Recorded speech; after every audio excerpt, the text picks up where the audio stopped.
And we get this really bizarre sequence where the girl who just ran out of the studio goes and stays with a friend who doesn't, like, the girl is hysteric, so she doesn't obviously believe anything that she's saying. Yeah. And we get this completely nightmarish slasher sequence where, like, these yellow eyes peer in through the void, and then they pull her through a window and they start stabbing the shit out of her. I believe they stab her, like, oh my God, like 8 or 9 times was my count on that. And then at one point it's directly in the heart, and you can see, like, the flesh of the heart. Like, get completely pierced. It's so gory. Yeah, it's very violent.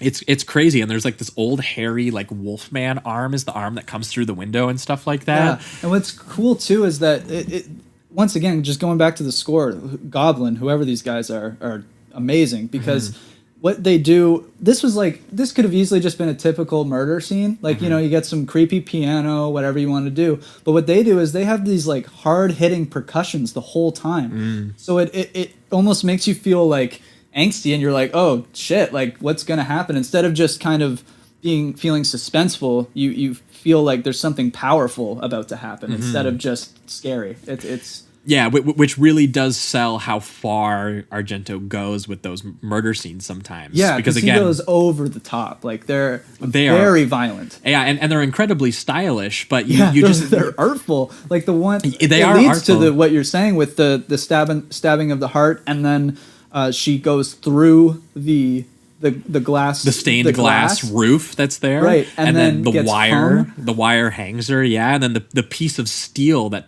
came out of the glass that was holding the glass together lands like in her friend's, like, face, basically. And she's propped up, and the shot that he takes once he's showing the murder it's like a modern art piece. Yeah, it's like it's been planned, and like the killer almost wanted this to look exactly like this. It looks like a piece of art. Yeah, this is some of the most, like, artfully orchestrated, like, murder sequences that we've talked about on the show. And that's because, like, that's not to say that, like, other kills aren't like that, because there's a lot of great kills out there, but this is just, like, the use of lighting and composition in the killing here gives you, like, this weird abstract nightmare sequences that are just, like, completely unlike anyone else that I think we've talked about. And I mean, I could understand why Suspiria is kind of had a lasting effect on people, because I know a lot of people who deep dive into Argento actually some prefer some of the other ones, and they think that Suspiria. But I mean, like, if Suspiria is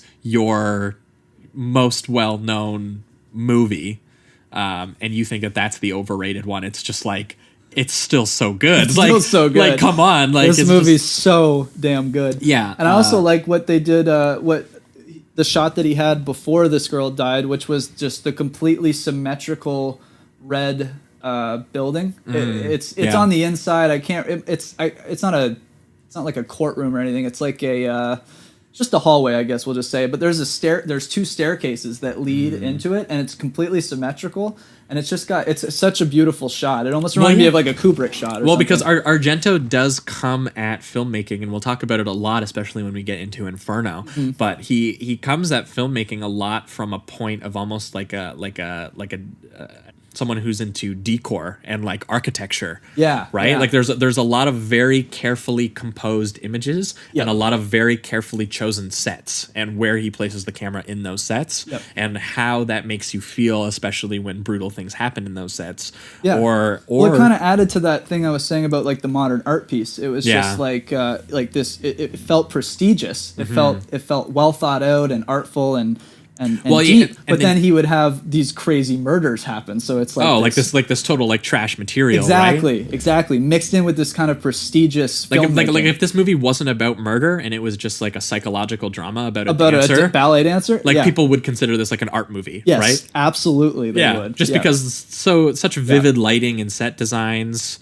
And I do think it's really interesting that we go from that scene immediately to she goes to the school and she starts hanging out at the school, and there's all kinds of training, and they seem to push the dancers really hard, and they even tell them, we don't teach you dance. Like, people who are here should know how to dance. We just push you until you find the thing that is specific to you that you want to discover through dance. Yeah. But the school is drained of a lot of that color, especially in the daytime sequences. Basically, like it's a very mundane school, and it almost seems to like drain the life out of people in there. Yeah. As we see, she in her first time doing a class ends up very, very weak and very disoriented because they feed her something, right? Yeah, there's that weird sequence that in the hallway right before that where it shows the little boy and the weird nanny, it seems, for the little boy.